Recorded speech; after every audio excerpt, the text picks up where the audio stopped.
Hello friends, welcome to my channel. இன்றைக்கி நம்ம பார்க்க போகிற விஷயம் என்னென்னு பார்த்தீங்கன்னா, மேக்ஸில் ரீசனிங். இப்போ இருக்கிற டிஎன்பிஎஸ்சி கொஸ்டின்ஸில் ஆப்டிடியூட் பற்றி ரீசனிங்கும் சேம் இம்பார்ட்டன்ஸ் ப்ளே பண்ணுது. ஸோ கண்டிப்பாக ரீசனிங்கும் நமக்கு நல்லா தெரிஞ்சிருக்கணும். தெரிஞ்சிருந்தால் தான் மேக்ஸில் நல்லா ஸ்கோர் பண்ண முடியும். அப்படின்னா தான் நம்மளோட டோட்டல் ஸ்கோரும் இன்க்ரீஸ் ஆகும். ஆப்டிடியூடை பொறுத்த வரைக்கும் நீங்கள் ஓரளவுக்கு ஃபார்முலா அந்த ஃபார்மெட்லாம் தெரிஞ்சிருச்சுனாலே நீங்கள் செஞ்சிடலாம். பட் ஆனால் ரீசனிங்கை பொறுத்த வரைக்கும் உங்களுக்கு அதுக்கு ஃபார்முலா கிடையாது, இதுதான் ஃபார்மெட்னும் கிடையாது. லாஜிக்கலாக ஒரு சமயம் 2-3 விதமாக லாஜிக்கலாக திங்க் பண்ணி நம்ம போடலாம். பட் ஆனால் அதுக்கு ப்ராக்டிஸ் தான் அவசியம். ஸோ நம்ம இனி வர கிளாஸஸில் டெய்லி ரீசனிங் சம் ஒரு 5 பார்க்க போகிறோம். ஸோ வாங்க இன்றைக்கி நம்ம வீடியோக்குள்ளே போகலாம். ஃபஸ்ட் இதான் சம்மு. a is equal to 2 power 65 மற்றும் b is equal to 2 power 64 plus 2 power 63 plus up to 2 power 0 எனில் கீழ்கண்டவற்றில் சரியான கூற்று எது அப்படின்னு சொல்லி கேட்டிருக்கிறாங்க. ஒரு 4 ஆப்ஷனும் கொடுத்துருக்குறாங்க. ஓகே, வாங்க இந்த சம் எப்படி சால்வ் பண்ணலாம் அப்படின்னு சொல்லிட்டு பார்க்கலாம். ஃபஸ்ட் நம்ம கொடுத்துருக்கிறது a is equal to 2 power 65னு கொடுத்துருக்காங்க. b is equal to ஒரு ஈக்குவேஷனும் கொடுத்துருக்குறாங்க. நம்ம இவ்வளோ பெரிய நம்பராக இருக்குது, இது எப்படி சால்வ் பண்ணுறது அப்படின்னு சொல்லிட்டு என்னடா இவ்வளோ பெரிய நம்பராக கொடுத்துருக்காங்களே அப்படின்னு சொல்லி யோசிக்க வேண்டாம். நம்ம இதே நம்பர் தான் சால்வ் பண்ணணும்னு அவசியம் இல்லை. இதே ஃபார்மெட்டில் இருக்க சின்ன நம்பரை சால்வ் பண்ணி கூட நம்ம ஆன்சரை எடுத்துகிட்டு வரலாம். ஸோ அது எப்படி பண்ணலாம் அப்படிங்கிறத நான் சொல்லித்தரேன், கவனித்து வச்சுக்கோங்க. ஃபஸ்ட்டு செம்ம எழுதி வச்சுக்கோங்க. இந்த மாதிரி நீட்டாகவே ஆரம்பத்தில் எழுத பழங்க ஃப்ரெண்ட்ஸ். சும்மா ஆரம்பத்தில் நம்ம ப்ராக்டிஸ் தான் பண்ணுறேன் அப்படின்னு நினச்சிங்கன்னா உங்களுக்கு டைம் தான் வேஸ்ட் ஆகும். ஸோ ஆரம்பத்துலேயே நீங்கள் லேர்ன் பண்ணும்போதே நீட்டாக கொஸ்டின் எழுதி நீட்டாக ஆன்சர் எழுதி அதில் ஏதாவது சின்ன சின்ன நோட்ஸ் இருக்கா அப்படிங்கிறதையும் சைடை நோட் பண்ணி வச்சுக்கோங்க. அது ரொம்ப யூஸ்ஃபுல்லாக இருக்கும் உங்களுக்கு பின்னாடி ரிவிஷன் பண்ணும்போது. வாங்க இப்போ ஆன்சரை பார்க்கலாம். இப்போ 2 power 65னு கொடுத்துருக்காங்க. நம்ம 2 power 65 இந்த ஃபார்மெட்டுக்கு பதிலாக எப்படி எடுத்துக்க போகிறோன்னா 2 power a is equal to 2 power 5, b is equal to 2 power 4 plus 2 power 3 plus 2 power 2 plus 2 power 1 plus 2 power 0 இந்த ஃபார்மெட்டில் எடுத்துக்கிட்டோம். நம்ம இதை சால்வ் பண்ணலாம். இதுக்கு என்ன ஆன்சர் வருதுங்கிறது நமக்கு ஆப்ஷனில் இருக்கா என்ன ஏதுன்னு செக் பண்ணி பார்த்துக்கலாம். இப்போ 2 power 5ன்னு அவங்களுக்கு தெரியும். 2 into 2 into 2 into 2 into 2 5 தடவை 2 பெருக்கணும். நம்ம 2 தடவை பெருக்கிக்கலாம். 2 into 2 4, அகெயின் 2 into 2 4, மீதி ஒரு 2 இருக்குது. இப்போ இதை மல்டிப்ளை பண்ணால் 4 into 4 16 into 2 equal to 32. a is equal to 32னு கிடைக்குது. இப்போ b is equal to என்ன வருதுன்னு பார்க்கலாம். b is equal to நம்ம இந்த ஈக்குவேஷன் எழுதியிருக்கோம். 2 power 4 2 power 4 நமக்கு வேல்யூ தெரியும். 4 2 பெருக்கும்போது நமக்கு 16 வருது. ஸோ 16 போட்டுக்கலாம்.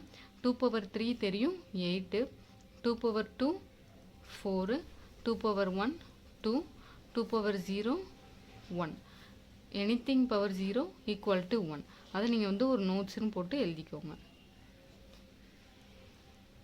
இதை நீங்கள் இப்படி சைடு எழுதி வச்சுக்கிட்டிங்கன்னா உங்களுக்கு நாளைக்கு ரிவிஷன் பண்ணும்போது ஈஸியாக இருக்கும். இப்போ இதை ஆட் பண்ணி பார்க்கலாம்.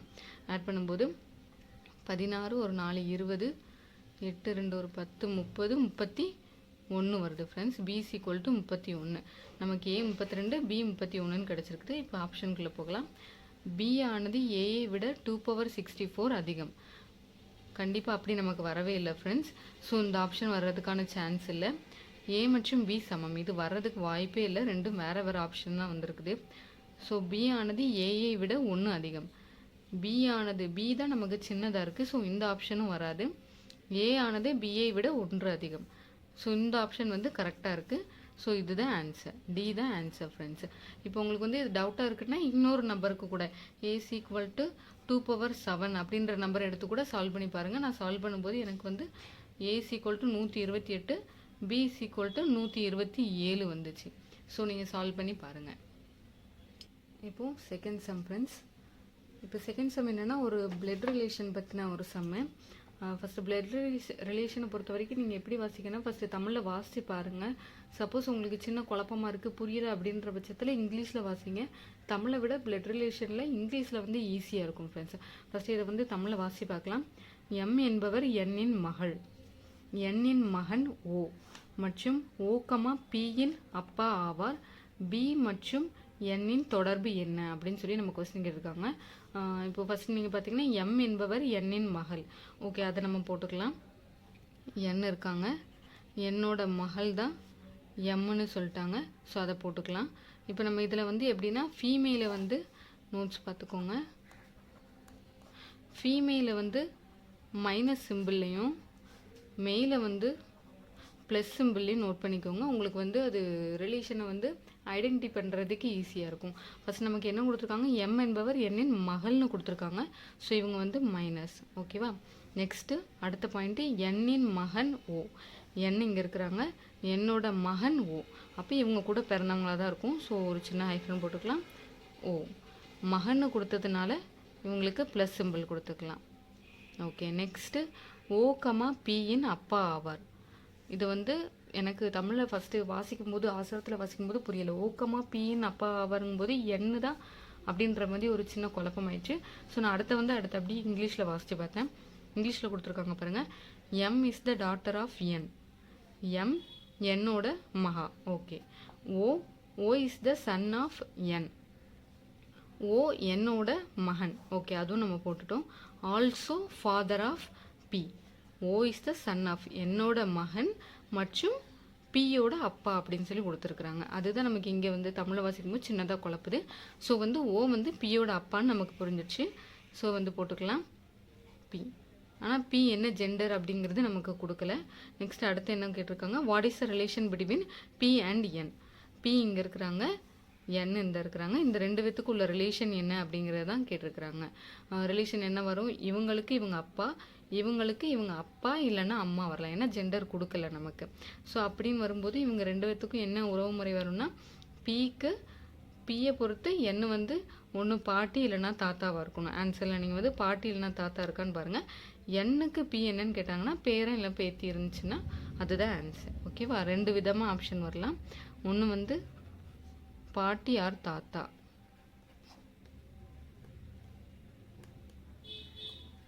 ரெண்டாவது ஆப்ஷன் பேரன் ஆர் பேத்தி. ஓகே ஃப்ரெண்ட்ஸ், அவ்வளோதான். நெக்ஸ்ட் சம் பாருங்கள் ஃப்ரெண்ட்ஸ்.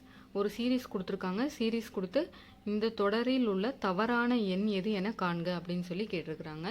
நமக்கு இந்த மாதிரி சீரீஸ் வச்சே கண்டிப்பாக கொஸ்டின் வருது. அந்த சீரீஸ் வச்சு பார்க்கும்போது இதுக்கு நீங்கள் நிறைய ப்ராக்டிஸ் பண்ணால் மட்டுமே தான் ஆன்சர் பண்ண முடியும். ஏன்னா இதில் ஒன்று டேஷ் கொடுத்து விடுபட்ட எண்ணை காண்கன்னு சொல்லி கொடுத்துருப்பாங்க, இல்லை அடுத்த எண் என்ன அப்படின்னு சொல்லி கொடுத்துருப்பாங்க, இல்லைன்னா இந்த மாதிரி ராங்கான நம்பர் என்ன அப்படின்ற மாதிரி கேட்டிருப்பாங்க. வித்தியாசமான ஒன்றை வந்து ஐடென்டிஃபை பண்ணிக்கிற மாதிரி நம்பர் சீரீஸ் வச்சே நிறைய இருக்குது. இதில் வந்து நம்ம நிறைய ப்ராக்டிஸ் பண்ணால் மட்டும்தான் நமக்கு வந்து அங்கே போய் சீக்கிரமாக ஆன்சர் பண்ண முடியும். நம்ம இதேமாதிரி நிறைய சம் வந்து ட்ரை பண்ணலாம். ஸோ வீடியோவை ஸ்கிப் பண்ணாமல் பாருங்கள், உங்களுக்கு கண்டிப்பாக புரியும். இப்போ இதில் என்ன கொடுத்துருக்காங்கன்னு பார்க்கலாம். 89, 78, 86, 80, 85, 82, 83 இப்படின்னு சொல்லி நம்பர் சீரீஸ் போகுது. ஸோ இந்த இதுக்கு இடையில என்ன கனெக்ஷன் இருக்கலாம் அப்படிங்கிறத ஃபஸ்ட்டு பார்க்கலாம். இப்போ 89லேருந்து 78 இருக்குது. அப்போ ஏதோ ஒரு நம்பரை மைனஸ் பண்ணியிருக்கிறாங்க. அப்படி பார்க்கும்போது நமக்கு வந்து -11 பண்ணியிருக்காங்கன்னு தெரியுது. நெக்ஸ்ட் அடுத்த ஸ்டெப் பார்த்தீங்கன்னா 78லேருந்து 86 இன்க்ரீஸ் ஆகிருக்கு. அப்போ ப்ளஸ் ஏதோ ஒரு நம்பரை ஆட் பண்ணியிருக்கிறாங்க. இப்போ 78லேருந்து இதில் ஆட் பண்ணும்போது நமக்கு என்ன வரலாம், மேபி 8. ஓகே, 78லேருந்து 8 கூட்டும்போது 86. இப்போ 86லேருந்து ஏதோ ஒரு நம்பரை கழிச்சிருக்காங்க 80. அப்போ -6 கழிச்சிருக்கிறாங்க. ஓகே, இப்போ 80லேருந்து 5 கூட்டியிருக்காங்க. இப்போ 85லேருந்து 3 கழிச்சிருக்கிறாங்க. 82லேருந்து 1 ஆட் பண்ணியிருக்கிறாங்க. இப்படி ப்ளஸ் மைனஸ்ன்னு நமக்கு ஆல்டர்னேட்டிவாக போகுது. இப்போ இதில் என்ன கனெக்ஷன் இருக்குது அப்படிங்கிறத ஃபஸ்ட்டு பார்க்கலாம். இப்படி பார்க்கும்போது இப்போ டக்குன்னு புரியல. 11 இங்கே 8ன்னு வரும்போது -3 இருக்குது, அதுக்கடுத்து வந்து +2 இருக்குது, அதுக்கடுத்து இங்கே பார்த்தா +-1ன்னு வந்திருக்குது. ஸோ அது வந்து அவ்வளோவா புரியல. ஆனால் ஓவராலாக பார்க்கும்போது இதில் வந்து ஆட் நம்பர்ஸ் வந்து அதிகமாக வர்ற மாதிரி தெரியுது. ஸோ அந்த கனெக்ஷனோட பார்த்தா இங்கே வந்து 1 ஆட் பண்ணியிருக்காங்க, 3 மைனஸ் பண்ணியிருக்காங்க, 5 ஆட் பண்ணியிருக்காங்க. இதுக்கப்புறம் இருக்கிற odd number or prime number ரெண்டுலேயுமே என்ன இருக்குன்னா 7 தான் இருக்குது. அதை வந்து ப்ளஸ் மைனஸ் ப்ளஸ்ஸுங்கும் போது -7 தான் பண்ணியிருக்கணும். ஆனால் 7 பண்ணாமல் 6 பண்ணியிருக்காங்க. ஸோ இந்த இடத்துல நமக்கு வந்து மிஸ்டேக் இருக்குது. என்னன்னு பார்க்கலாம். இதுக்கப்புறம் இங்கே வந்து பார்த்தீங்கன்னா -11 இருக்குது. அப்போ கண்டிப்பாக இது ப்ரைம் நம்பரில் ஆட் நம்பர்ஸ் தான் எடுத்திருக்காங்க. 1, 3, 5, இங்கே 7 வரும்னு நம்ம கண்டுபிடிச்சிருக்கிறோம். அதுக்கப்புறம் உள்ள ஆட் நம்பர் 9. அப்போ இங்கேருந்து இங்கே 9 ஆட் பண்ணியிருக்கணும். இப்போ இங்கே 11 கழிச்சிருக்காங்கன்னா இதுக்கப்புறம் 9 ஆட் பண்ணியிருந்தால் அந்த நம்பர் வந்தால் தான் கரெக்டாக இருந்திருக்கும் சீரீஸ்க்கு. ஸோ நமக்கு தவறான எண்ணு எதுங்கும்போது இந்த 86 தான் தவறானது. இந்த மாதிரி ஒவ்வொரு விதமாகவே இந்த சீரீஸ் வச்சு நிறைய சம்ஸ் இருக்குது. நம்ம டெய்லி சம்ஸ் பார்க்கலாம். வீடியோவை ஸ்கிப் பண்ணாமல் பாருங்கள். Next some friends. நெக்ஸ்ட் என்னென்னு பார்த்தீங்கன்னா, நண்பகல் 12 மணிக்கு ஒரு இடத்தின் வெப்பநிலை 0 விட 18 டிகிரி அதிகம். வெப்பநிலை மணிக்கு 3 டிகிரி செல்சியஸ் வீதம் குறைந்தால் எத்தனை மணிக்கு அவ்விடத்தின் வெப்பநிலை 0 விட 12 டிகிரி செல்சியஸ் குறைவாக இருக்கும் அப்படின்னு சொல்லி கேட்டிருக்காங்க. இந்த மாதிரி கொஸ்டினில் நீங்கள் சின்ன சின்ன ஹிண்ட்ஸை வந்து அண்டர்லைன் பண்ணிக்கோங்க. அப்படின்னா தான் ஆன்சர் பண்ணும்போது கரெக்டாக பண்ண முடியும். ஃபஸ்ட் நம்ம கொடுத்துருக்க டைம் வந்து நண்பகல் 12 மணி, அதை அண்டர்லைன் பண்ணிட்டோம். நெக்ஸ்ட்டு 0 விட 18 டிகிரி செல்சியஸ் அதிகம்னு கொடுத்துருக்குறாங்க. அடுத்த மணிக்கு 3 டிகிரி செல்சியஸ் குறைகின்றது. அடுத்த 0 விட 12 டிகிரி செல்சியஸ் குறைவாக எப்போது இருக்கும் அப்படின்னு சொல்லி கேட்டிருக்கிறாங்க. சரி வாங்க பார்க்கலாம். ஃபஸ்ட்டு மணிக்கு 3 டிகிரி செல்சியஸ் குறைகின்றது. ஓகேவா? இப்போ நமக்கு கொடுத்துருக்க டைம் ஆக்சுவலாக 12 பிற்பகல் 12 நண்பகல் 12 மணி, அதையும் நோட் பண்ணிக்கிட்டோம். இப்போ குறையுது. இப்போ ஃபஸ்ட்டு நமக்கு ஆரம்பத்தில் 18 டிகிரி, 0 விட 18 டிகிரி அதிகமாக இருக்குது. ஸோ 0 விட 18 டிகிரி அதிகமாக இருக்குது. நமக்கு கடைசியாக 0 விட 12 டிகிரி குறைவாக மாறுது. ஸோ -12 டிகிரி அப்படிங்கிறது எப்போ நமக்கு வந்து மாறி இருக்கும் அப்படின்னு சொல்லி கேட்டிருக்கிறாங்க. இப்போது மணிக்கு 3 டிகிரி செல்சியஸ் குறையுது. அப்போது 18லேருந்து 3 டிகிரி செல்சியஸ் குறையும் போது 15, இதுக்கு ஒரு 1 hour டைம் எடுத்திருக்கும். அதுக்கடுத்த 12 டிகிரி, இதுக்கு ஒரு 1 hour டைம் எடுத்திருக்கும். அதுக்கப்புறம் பார்த்திங்கன்னா 9, அதே மாதிரி பார்த்திங்கன்னா 6, 3, 0 அப்படின்னு சொல்லி வந்திருக்கும். இதுக்கு ஒரு 1 hour 1 hour 1 hour. ஓகேங்களா?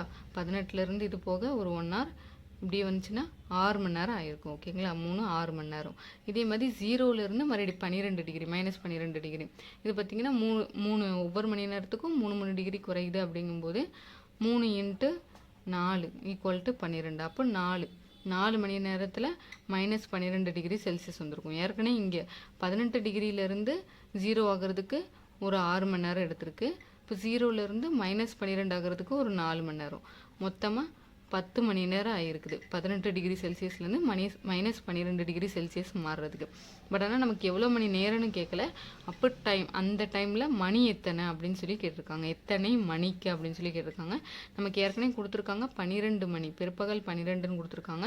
அப்போ அதுலேருந்து நீங்கள் 10 ஆட் பண்ணிக்கிட்டீங்க அப்படின்னா இரவு 10 மணி அப்படின்னு சொல்லி வரும். ஆப்ஷனில் இரவு 10 மணி அல்லது 10 PM இந்த மாதிரி இருந்துச்சுன்னா அதுதான் ஆன்சர். ஓகேவா ஃப்ரெண்ட்ஸ்? அடுத்த சம் ஃப்ரெண்ட்ஸ். அடுத்த சம்மில் வந்து சில ஆல்ஃபாபெட்ஸ் கொடுத்து அதை வந்து ஒரு ஃபார்மில் வந்து மாற்றி கொடுத்துருக்குறாங்க. அதுக்கு பதிலாக அதே மாதிரி இன்னொரு ஆல்ஃபாபெட் கொடுத்து இதுக்கு பதிலாக இந்த ஃபார்மெட்டில் எப்படி மாற்றலாம் அப்படின்னு சொல்லிட்டு நமக்கு கேட்டிருக்காங்க. கொஸ்டினை வாசிக்கிறேன் பாருங்கள். ஒரு குறிப்பிட்ட குறியீட்டு மொழியில் மெடிசின் என்ற வார்த்தை EOJDJEFM என்ற குறியீடு செய்யப்பட்டுள்ளது எனில் கம்ப்யூட்டர் என்ற வார்த்தைக்கான குறியீடு எது என காண்க அப்படின்னு சொல்லி கொடுத்து ஒரு 4 ஆப்ஷனும் கொடுத்துருக்குறாங்க. இப்போ இந்த சம்மில் என்ன கொடுத்துருக்காங்கன்னு பாருங்கள். மெடிசின் அப்படின்ற வார்த்தைக்கு இந்த இது கொடுத்துருக்காங்க, அதை எழுதியிருக்கிறோம் பாருங்கள் ஃப்ரெண்ட்ஸ். நமக்கு பார்த்த உடனே தெரியுது இந்த எம்ன்ற லெட்டர் இங்கே வந்திருக்கு, ஈன்ற லெட்டர் இங்கே வந்திருக்கு. ஸோ ஆப்ஷனில் இப்படி ஏதாவது இருக்கான்னு பார்த்தா டேரெக்டாக நம்ம எடுக்கிற மாதிரி இருக்குது. சி ஆப்ஷன் அப்படி தான் இருக்குது. சப்போஸ் இன்னொரு வேர்டும் இன்னொரு ஆப்ஷன்லேயும் அதே மாதிரி இருக்குது அப்படின்னா அடுத்து நம்ம என்னென்னு செக் பண்ண வேண்டியிருக்கும். அப்படி பார்க்கும்போது இது ஒவ்வொன்றும் ஒவ்வொரு மாதிரி வரும். இந்த ஈக்கு நேராக ஓ இருக்குதா, இது ஒன்று ஆட் பண்ணியிருப்பாங்க, இல்லைனா சப்ராக்ட் பண்ணியிருப்பாங்க, இந்த மாதிரியான ஃபார்மேஷன்லேயும் வரும். இல்லைன்னா இந்த பாதி எடுத்து இதில் மாற்றி மாற்றி எழுதியிருப்பாங்க, இந்த மாதிரி வரும். இந்த மாதிரி நிறைய இதுலேயும் வந்து ஃபார்மேஷன் இருக்குது. இதெல்லாம் நம்ம வந்து நிறைய சம்மு போட நமக்கு வந்து அந்த இது புரிஞ்சுக்க முடியும். ஸோ இதேமாதிரி நிறைய சம்மு நம்ம பார்க்கலாம் வீடியோஸில். இப்போ இந்த சம்மில் என்ன பண்ணியிருக்காங்கன்னு பார்த்தீங்கன்னா, நான் வந்து ட்ரை பண்ணி பார்த்தேன். ஈக்கு அப்புறம் ஓ கொடுத்துருக்காங்க. ஈ இங்கே இருக்குது, ஓ இங்கே இருக்குது. பார்த்தீங்கன்னா 1 2 3 4 5 6 7 8 9 10 +10ன்னு வருது. டிக்கு அப்புறம் ஜே இருக்குது, டி இந்த இருக்குது, ஜே இந்த இருக்குது. 1 2 3 4 5 6 வருது, +6ன்னு வருது. அதுக்கப்புறம் டி கொடுத்துருக்காங்க, இங்கே ரிவர்ஸில் போகுது. 1 2 3 4 5 -5ன்னு வருது. அதே மாதிரி சிக்கு அப்புறம் ஜே 1 2 3 4 5 6 7 இந்த மாதிரி மாறி மாறி வருது. ஸோ வந்து என்ன ஏதுன்னு ஃபஸ்ட்டு அந்த ஆட் பண்ணி சப்ராக்ட் பண்ணி நம்ம நம்பர் வச்சு பார்க்கும்போது தெரியல. அதுக்கப்புறம் நம்ம பார்த்தோன்னா தெரியுது. இப்போ இ இருக்குதா ஃப்ரெண்ட்ஸ், ஈக்கு அப்புறம் என்ன லெட்டர் வரும், எஃப் இருக்குது. அந்த எஃப் இங்கே வந்திருக்கு பாருங்கள், எஃப் இங்கே வந்திருக்கு. டிக்கு அப்புறம் இ வரும், அது இங்கே வந்திருக்கு. ஐக்கு அப்புறம் ஜே இந்த வந்திருக்கு. சிக்கு அப்புறம் டி, ஐக்கு அப்புறம் ஜே, என்க்கு அப்புறம் ஓ. இந்த ஆர்டரில் சஃபில் பண்ணி கொடுத்துருக்குறாங்க. தெரியுதா பாருங்கள்.